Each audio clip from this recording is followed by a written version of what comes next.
ভোরবেলা ঘুম ভেঙে উঠে পড়ি চটপট, বাসি মুখ ধুয়ে ফেলি দাঁত মাজি ঝটপট। ভোরবেলা ঘুম ভেঙে উঠে পড়ি চটপট, বাসি মুখ ধুয়ে ফেলি দাঁত মাজি ঝটপট। মাঠে ঘাটে যাই না কো করি না কো ময়লা, ঘরে ঘরে টয়লেটে নির্মল বাংলা। নখ যেন কাটা থাকে, চুল যেন থাকে সাফ, ফাঁক পেলে জীবাণুরা হানা দেবে নেমা। নখ যেন কাটা থাকে, চুল যেন থাকে সাফ, ফাঁক পেলে জীবাণুরা হানা দেবে নেমা। খাবার আগে ও পরে হাত ধুতে ভুলি না, জলের কুজো খাবার দাবার খোলা ছেড়ে রাখে না। খাবার আগে ও পরে হাত ধুতে ভুলি না, জলের কুজো খাবার দাবার খোলা ছেড়ে রাখে না। নতুন জামা নাইবা হলো কাঁচা জামা পরবো, অসুখ বিসুখ থাকবে দূরে স্বাস্থ্যবিধি মানবো। অসুখ বিসুখ থাকবে দূরে স্বাস্থ্যবিধি মানবো। অসুখ বিসুখ থাকবে দূরে স্বাস্থ্যবিধি মানবো।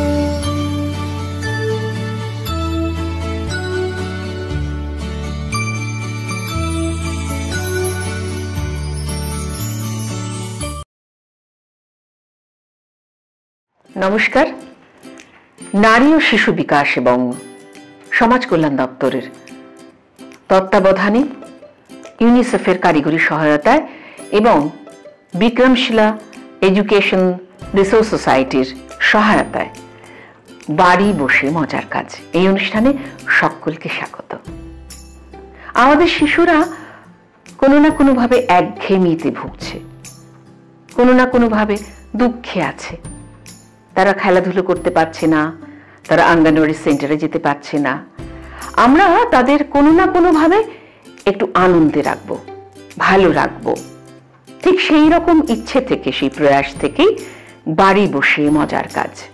এখন আমরা বড়রা অনেক সময় অনেক রকম খেলা নিজেরা নিজেদের মধ্যেই তাদের সাথে খেলে থাকি, কিন্তু যখন নানা ধরনের আইটেম যাকে বলে করি, যেমন একটু ছড়া গান করলাম, একটু আঁকলাম, একটু গল্প করলাম, আবার একটু গান করলাম, সবটা মিলিয়ে যখন সারাদিন একটা শিশুর সঙ্গে কাটানো হয়, তখন দিনটা একটি শিশুর কাছে বৈচিত্র্যময় হয়ে যায়। আমরা চেষ্টা করছি সেরকম ভাবেই একটা শিশুকে সারাদিন ভরিয়ে রাখতে। আর আরেকটা বিষয় খুব খুব জরুরি, সেটা হচ্ছে যে এই পড়াশুনো করার জন্য বা রোজ দিন নিয়ম মাফিক জীবন ধারণের জন্য যেহেতু অঙ্গনওয়াড়ি সেন্টারে যেতে পারছে না, হতেই পারে তারা পিছিয়ে পড়ছে কোনো না কোনোভাবে। আগামী দিনে তারা যে লক্ষ্যে এগোচ্ছিল এবং তাদের যে জায়গায় পৌঁছানোর কথা, কোনোভাবেই যাতে তারা পিছিয়ে না পড়ে, ঠিক সেই জন্যই বাড়িতে বসে তারা প্রত্যহ অভ্যাসের মধ্যে দিয়ে তাদের যে বিকাশগুলো হওয়া উচিত, সে শারীরিক, সে মানসিক, সে ভাষা, যাই হোক না কেন, নানা রকম কার্যকলাপের মধ্যে দিয়ে আমরা লক্ষ্য রাখবো সেইগুলো যাতে হয়। ঠিক সেই কারণে আবার বলি, বাড়ি বসে মজার কাজ। প্রথমেই একটু খেলা দিয়ে শুরু করি, বেশ মজার খেলা। বয়স অনুযায়ী অবশ্যই সেই খেলা খেলতে হবে। কিছু উপকরণ লাগবে, সেগুলো একটু বলি। ধরুন দুটো পাত্র, একটা পাত্র বড়, একটা পাত্র ছোট।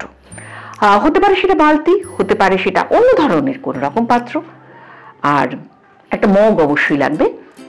ছোট পাত্র বলতে যে কোনো ধরনের আপনার কাছে যেটা অ্যাভেলেবল সেটাকে আপনি ব্যবহার করতে পারেন। এবারে শিশুটির বয়স অনুযায়ী আপনার কাজটা কিন্তু একটু ভাগ করে নিতে হবে, সেটা আপনাকে একটু বুদ্ধি করে করে নিতে হবে।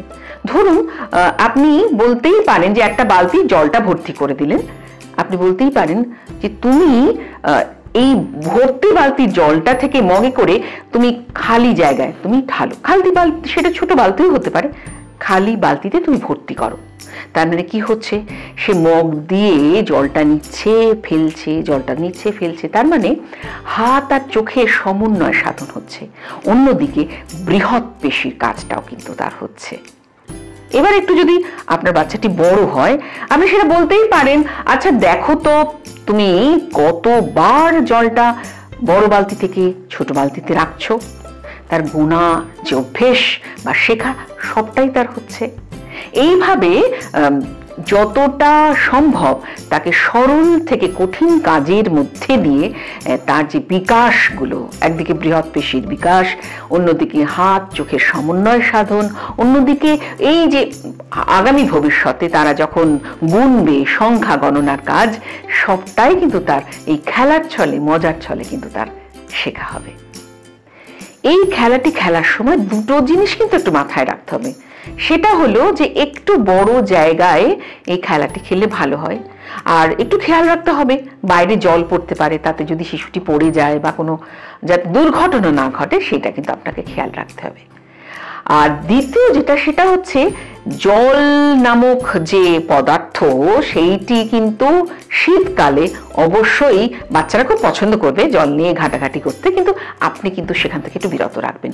তার মানে শীতকালে এই খেলাটি আপনি যতটা কম পারেন খেলাবেন না।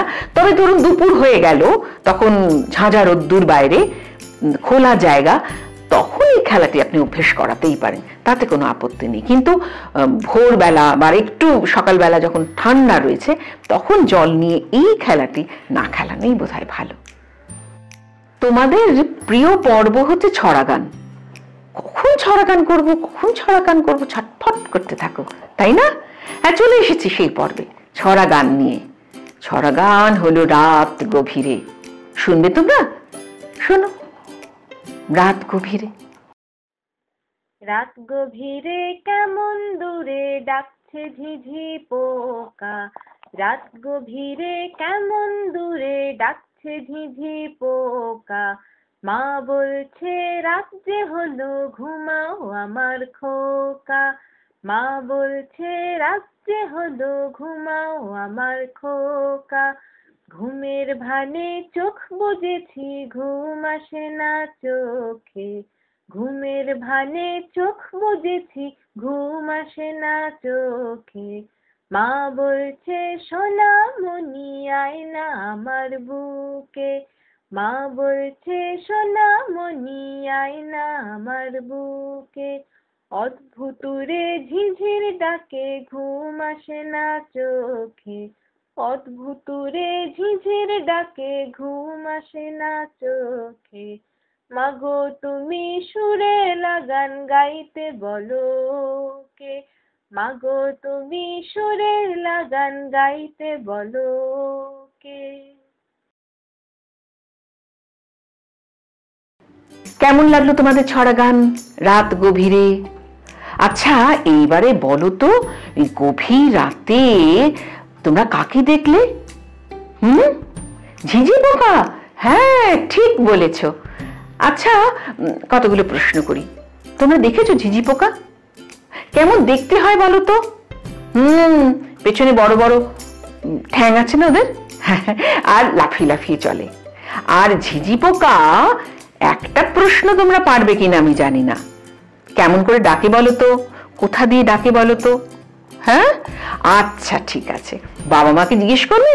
ঠিক আছে, বাবা মাকে সুন্দর করে জিজ্ঞেস করো যে ঝিঝি পোকা কিভাবে ডাকে, কোথা দিয়ে ডাকে, তাহলে দেখবে খুব মজা লাগবে। এইবার কিন্তু গল্প শোনার পালা। বেশ মজাদার গল্প, যে গল্পটা তোমরা মোটামুটি সবাই জানো। এই গল্পটা তোমরা জানো না, কিন্তু যে বিষয় গল্প সেইটা হয়তো কিছু কিছু জানতেই পারো। গল্পের নাম আলু কই। সবাই মিলে আমরা শুনি সেই গল্প, আলু কই। কেমন? বন্ধুরা, আজ আমরা আরো একটা নতুন গল্প নিয়ে এসে গেছি তোমাদের কাছে। গল্পের নাম আলু কই। অঙ্গনবাড়িতে খিচুড়ি রান্না হবে বলে একদিন সব বাচ্চাদের উপরে দায়িত্ব পড়ল সবজি জোগাড় করার। কে কি সবজি আনলো শুনতে চাও? তাহলে চলো আমরা শুনে নিই এই গল্পটা। মূল গল্পটির নাম আলু মালু কালু, যা লিখেছেন বিনীতা কৃষ্ণা। সেখান থেকেই আমরা নিয়েছি এই গল্পটি। শুরু হচ্ছে আজকের গল্প আলু কই। অঙ্গনবাড়িতে তো মাঝে মাঝেই খিচুড়ি হয়, কিন্তু আজকের দিনটা আর 5টা দিনের থেকে একটু আলাদা। সকালে দিদিমণি এসে বললেন, আজকে আমরা সবাই মিলে আমাদের সবজি বাগান থেকে সবজি তুলব, তারপর সেই সবজি দিয়েই খিচুড়ি রান্না হবে। সবাই খুশি হয়ে হাতে ছোট ছোট ঝুড়ি নিয়ে কাজে লেগে পড়ল। মিতু আর রিজু মিলে খুঁজতে গেল বেগুন। একটু খুঁজতেই তারা দেখতে পেল পাতার ফাঁক দিয়ে উঁকি মারছে বেগুনি রঙের লম্বা লম্বা বেগুন। রনি আর মিনা খুঁজতে গেল টমেটো। দূর থেকে দেখেই রনি বলে উঠল, ওই দেখ মিনা, লাল লাল গোল গোল কত টমেটো। ঝুড়ি ভরে তারা টমেটো নিয়ে এলো দিদিমণির কাছে। রুমি আর মালা খুঁজতে গেল ঢেঁড়স। প্রথমটায় খুঁজে পেতে একটু অসুবিধা হলেও খানিকক্ষণ পরে দুজনে ঝুড়িতে করে বেশ কয়েকটা ঢেঁড়স এনে দিদিমণিকে দিল। কিন্তু এদিকে মনুর হয়েছে সমস্যা। মিতুন আজ আসেনি, তাই আলু খোঁজার দায়িত্ব পড়েছে তার একার উপর। মনু সারা বাগান ঘুরে দেখল বেগুন গাছে বেগুন ঝুলছে, টমেটো গাছে টমেটো, আর ঢেঁড়স গাছে ঢেঁড়সও আছে, কিন্তু আলু গাছটা যে কোনটা সে কিছুতেই বুঝতে পারল না। দিদিমণির কাছে খালি হাতে ফিরে এসে বলল, দিদিমণি, আলু তো নেই। দিদিমণি বললেন, আছে মনু, ভালো করে খুঁজে দেখো, ঠিক পাবে। মনু আবার ঝুড়ি হাতে ফিরে গেল বাগানে। মনুর পোষা কুকুর কালু এতক্ষণ বসে বসে তাদের কথা শুনছিল। এবার সেও চলল মনুর সঙ্গে। মনু আবার গাছের পাতার ফাঁকে আলু খুঁজতে লাগলো। এমন সময় সে দেখল কালু মাটি আঁচড়ে বাগানের এক জায়গায় গর্ত খুঁড়ছে, আর সে মনুকে ডাকছে। মনু ছুটে গিয়ে তাকে বলল, আরে আরে কালু, বাগান নষ্ট হয়ে যাবে যে। বলতে বলতেই সে দেখলো গর্তের মধ্যে কত আলু। ঝুড়িতে করে আলু নিয়ে সে দিদিমণির হাতে দিয়ে বলল, দিদিমণি, আমার মনে পড়ে গেছে, আলু তো মাটির নিচে হয়। আজ কালু আবার আমায় দেখিয়ে দিয়েছে। দিদিমণি বললেন, কি এবার তাহলে মনে থাকবে তো? আর হাসতে হাসতে কালুর মাথায় হাত দিয়ে তিনি আদর করে দিলেন। শেষ হলো আজকের গল্প আলু কই। এবার বলো তো তোমরা কি কি সবজি খেতে ভালোবাসো? সেই সবজিগুলো কোথা থেকে আসে তা কি জানো তোমরা? আলু কই গল্প কেমন লেগেছে বলো তো? নিশ্চয়ই খুব ভালো লেগেছে। আচ্ছা, আলু কোথায় হয় বলো তো? আচ্ছা, আর কোন কোন সবজি মাটির নিচে হয় সেটা যদি একটু বলো। পারবে? আমি জানি তোমরা সব পারবে। অভিভাবকদের জন্য বলি, এইরকম বিভিন্ন শাক সবজি নিয়ে কিন্তু আপনি আপনার শিশুদের সাথে আলোচনা করতে পারেন, এবং সেই শাক সবজি দিয়ে কি কি রান্না হয়, কি কি তরকারি আপনি করেন সেটা বললে কিন্তু আপনার বাচ্চাটি খুব খুশি হবে, তাই না? এইবার একটু অভিভাবকদের সঙ্গে বসা, একটু আলোচনা করা, একটু পরামর্শ দেওয়া। প্রথম যে পরামর্শ সেটা হচ্ছে, আপনার বাচ্চা দুষ্টুমি করতেই পারে, এটাই খুব স্বাভাবিক, কিন্তু যে দুষ্টুমি করবে আপনি তাকে বেশ মজার একটা খেলা দিয়ে দিন তো, দেখবেন সে সেই খেলার প্রতি আকৃষ্ট হবে আর দুষ্টুমিটা কিন্তু তার বন্ধ হবে। সুতরাং দুষ্টুমি করলেই তাকে এমন কাজে নিযুক্ত করুন যেটা তার ভালো লাগার কাজ, দুষ্টুমিটা বন্ধ হবে। আরেকটা বিষয়, সেটি হচ্ছে আপনার শিশু যদি কোনো খারাপ অভ্যেস শুরু করে, আপনি প্রথমেই ধরে ফেলুন এবং কি করে তার ভালো অভ্যেসটি সে রপ্ত করবে সে বিষয়ে আপনি তাকে সজাগ করুন। আজ একেবারে শেষ পর্বে চলে এসেছি। শেষ করার আগে শুধু বলি যে আপনার পাশের মানুষদের ভালো রাখবেন, সুস্থ রাখবেন, সাবধানে রাখবেন, আপনি ভালো থাকবেন। আবার দেখা হবে পরবর্তী পর্যায়ে। নমস্কার।